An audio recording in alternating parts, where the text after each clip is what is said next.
For 1,400 years, it has been a holy pilgrimage to a sacred site. For a Muslim raised in Islam particularly, it is very strongly a feeling of coming home. A site you are forbidden to enter unless you are Muslim. And if you are a Muslim, it is a sacred duty, an act of faith.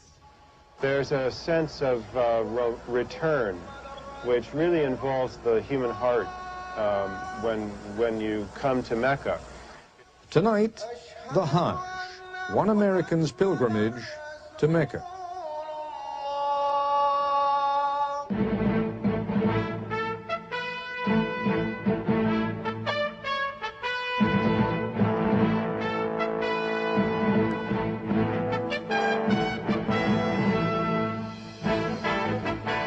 There is a city near the west coast of Saudi Arabia, across the Red Sea from Sudan, and the name of that city is Mecca.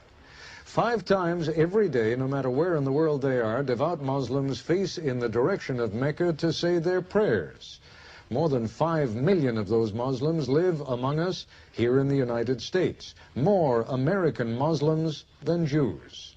Throughout the world, there are more Muslims than Roman Catholics. And if you were inclined to believe that most Muslims are Arabs, you would be wrong.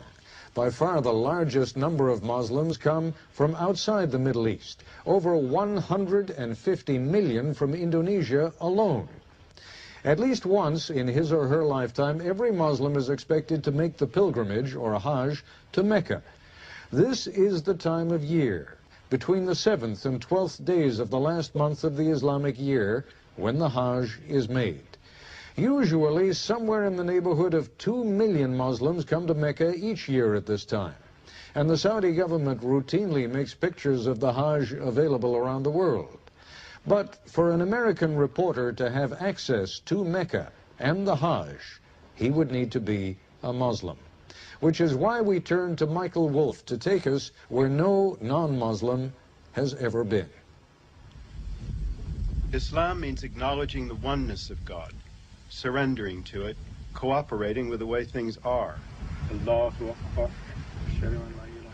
I am a Muslim. I revere the same God as my Christian mother and my Jewish father.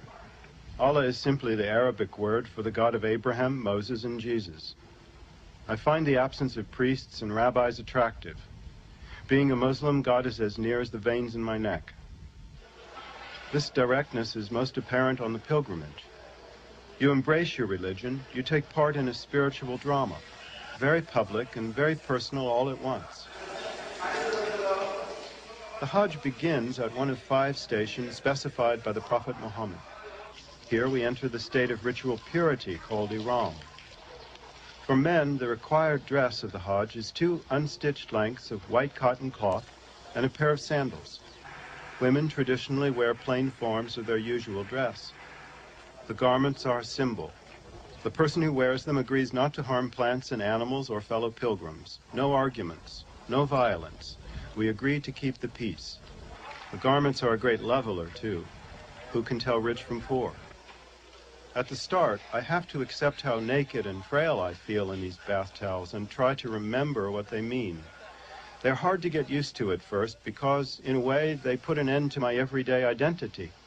I set aside what I thought made me special, my roots as an American, my work as a writer, my worries, aspirations, all my plans.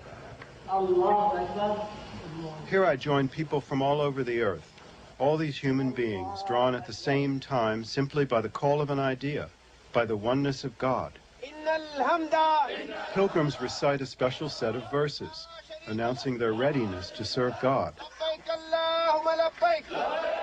Here I am, Lord, at your service. Here I am. You have no equal. I am here. Truly, the praise and the favor are yours, and the kingdom. You have no equal. As we all approach Mecca, that long-imagined city, there is a little uncertainty. What will it really be like? Will I perform the Hajj without error? Will it be acceptable to God? To preserve its sanctity and protect pilgrims, the sacred territory around Mecca is forbidden to all but Muslims. It lies hidden in the mountains 50 miles from the Red Sea, a modern city of 1.2 million people. Oh, there's the minaret. As we arrive, the great mosque plays hide and seek with us. Tantalizing glimpses of a minaret and arch come and go in the traffic. This is the center of the Muslim world. There are people from everywhere. I'm from Nigeria, from Islamabad. From Egypt. Indonesia. Morocco. From Palestine. China. Bangladesh. Japan. And the United States.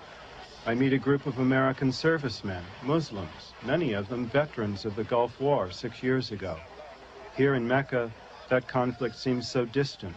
Islam showed me that all mankind could be together. I mean, so when I see another brother, as soon as I meet these brothers on the way, I love them at first for the sake of Allah.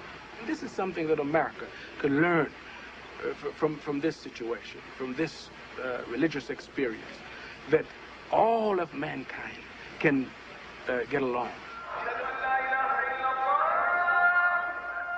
We have left daily life behind and come to a place hardly belonging to this world, a place filled by the almost tangible presence of God.